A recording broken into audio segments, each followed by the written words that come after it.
तलवारों से ना गूंजेगी शंखनाद की गूंज, लेकिन फिर भी होगा संघर्ष विचारों का, सिद्धांतों का और नैतिकताओं का। आज का हमारा ये स्किट प्रेजेंटेशन एक अनोखा संगम है पुरातन महाभारत और मॉडर्न कॉर्पोरेट वर्ल्ड का। आप सभी इसका लुत्फ उठाइए। मेरी आप सभी से एक हम्बल रिक्वेस्ट है, बिना माइक के ये आर्टिस्ट 10 दिन से प्रैक्टिस कर रहे हैं और अभी बिना माइक के परफॉर्म करने वाले हैं, तो आप आनंद लीजिए, लेकिन कमेंटिंग कम करिए ताकि सभी को पीछे तक आवाज जा सके। और एक बार इन कलाकारों के लिए जोरदार तालियां जो अपने गीत करा रहे हैं।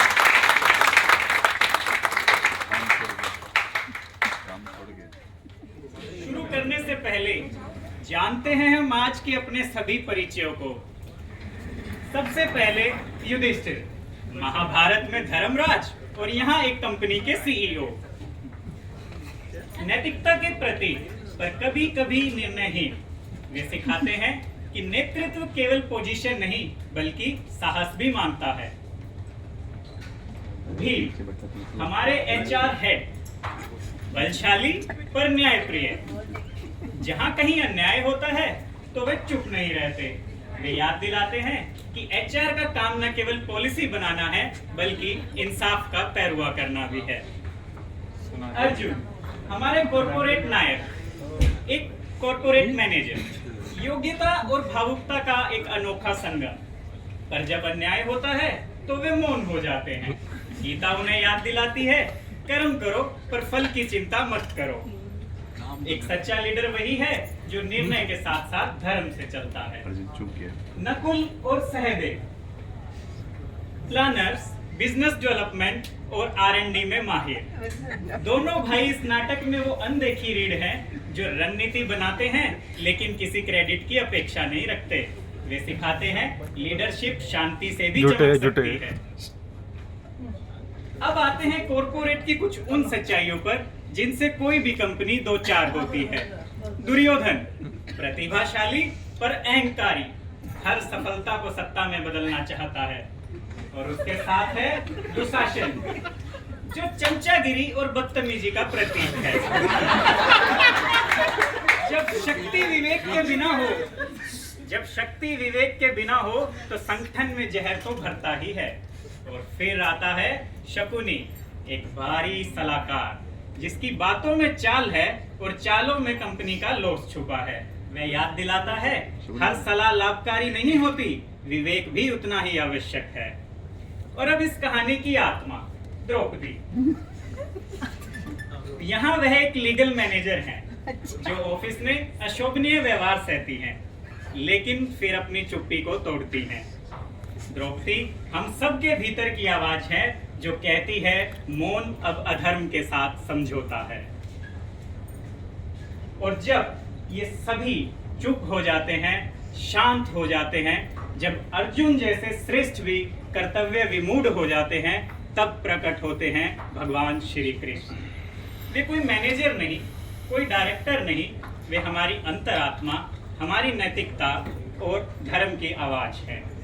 कृष्ण गीता के माध्यम से हर समस्या का उत्तर देते हैं। जब युधिष्ठिर निर्णय से डरते हैं, जब अर्जुन कर्तव्य से मुंह मोड़ते हैं, जब द्रौपदी न्याय की गुहार लगाती है और जब सारी व्यवस्था मौन हो जाती है, तो कृष्ण कहते हैं, जब अन्याय हो और तुम चुप रहो तो तुम भी उतने ही दोषी हो जितना कि अपराधी। कृष्णा कौन है?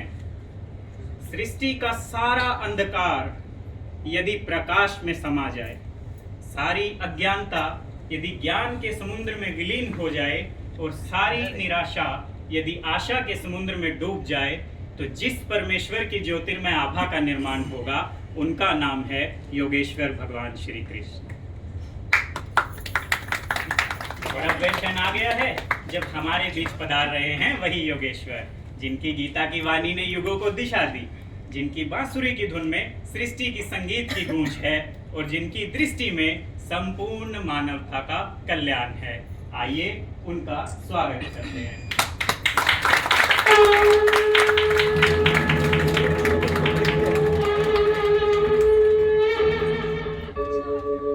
यदा यदा हि धर्मस्य ग्लानिर्भवति भवति भारत अभ्युत्थानम् अधर्मस्य तदात्मानं सृजाम्यहम् परित्राणाय साधूनां विनाशाय च दुष्कृतां धर्म संस्थापनार्थाय संभवामि युगे युगे।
महाभारत सिर्फ युद्ध की गाथा नहीं थी, बल्कि वो हर जगह थी जहां वैल्यूज और एम्बिशंस आपस में टकराते हैं।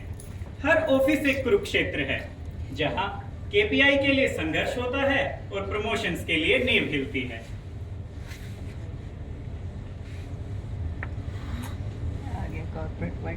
मामा श्री, प्रमोशन और पावर को पाने के लिए हमको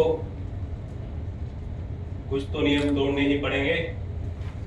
कॉर्पोरेट में रहना है तो साम दाम दंड भेद हमको सबसे नियम तोड़ने पड़ेंगे। दुर्योधन, मेरे बच्चे, याद रहे, युद्ध कर्म भूमि से पहले मनोभूमि में खेला जाता है। सही समय की प्रतीक्षा करो। परंतु मामा श्री, भांजे, अपने मामा श्री पर विश्वास रखो। दुर्योधन, सफलता सिर्फ आज की नहीं, जो सम्मान नैतिकता से मिले वैसा ही होता है। और मैं इस कंपनी को ऐसे लोग पे खड़ा करना नहीं चाहता जो झूठे और धोखे पे बनी। तो क्या आप ये चाहते हैं युधिष्ठिर, आपके आदर्शों और मूल्यों के पीछे हम लोग हमारे लक्ष्य भूल जाए? बोर्ड केवल केपीआई देखता है, आपकी ये नैतिकता नहीं।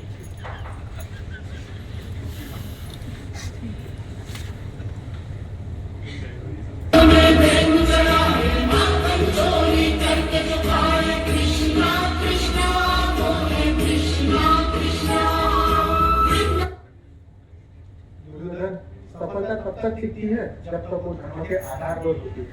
बिना लिखी की सफलता एक रेत के महल जैसी होती है जो पहले गुफा में ढल जाती है। इसी तरह कॉर्पोरेट में वही सफलता टिकती है जो वर्क एथिक्स के आधार पर। बिना वर्क एथिक्स के मिली सफलता कुछ ही दिनों की मेहमान होती है। युधिष्ठिर, तुम नेतृत्व सत्य के साथ, तुम्हारा धर्म ही तुम्हारी नीति है। नेतृत्व वही याद किया जाता है जो सबको सम्मान दे, सबको साथ लेकर चले, न कि वो जो अहंकार, कपट और छल से आगे बढ़े। तुम सिद्धांतों के साथ आगे बढ़ो। दुर्योधन, तुम एनर्जेटिक हो, तुम नॉलेजेबल हो, लेकिन इसे अहंकार के साथ नहीं, विवेक के साथ इस्तेमाल करो। केपीआई जीत वह नहीं है जो केपीआई के आंकड़ों में दिखे। जीत वो है जो तुम्हारे अंतरात्मा को संतोष दे। तुम्हारे केपीआई चमकते हो, लेकिन तुम्हारी टीम थकी टूटी और डरी हुई हो, तो वो जीत नहीं है, वो एक हार है। दुर्योधन, तुम्हारे अहंकार ही तुम्हारे विनाश का कारण बन सकता है, क्योंकि गीता में कहा है अहंकार, लोभ और लालच ये तीनों नरक के द्वार होते हैं। और कॉर्पोरेट में अक्सर ये सफलता के साथ छिपकर आते हैं। कॉर्पोरेट में जब वर्क एथिक्स और प्रॉफिट आमने सामने हो तो नेतृत्व वही टिकता है जो वर्क एथिक्स के साथ आगे बढ़ता है। सफलता, प्रॉफिट उसके साथ इसी व्यवहार के परिणाम स्वरूप मिलता है।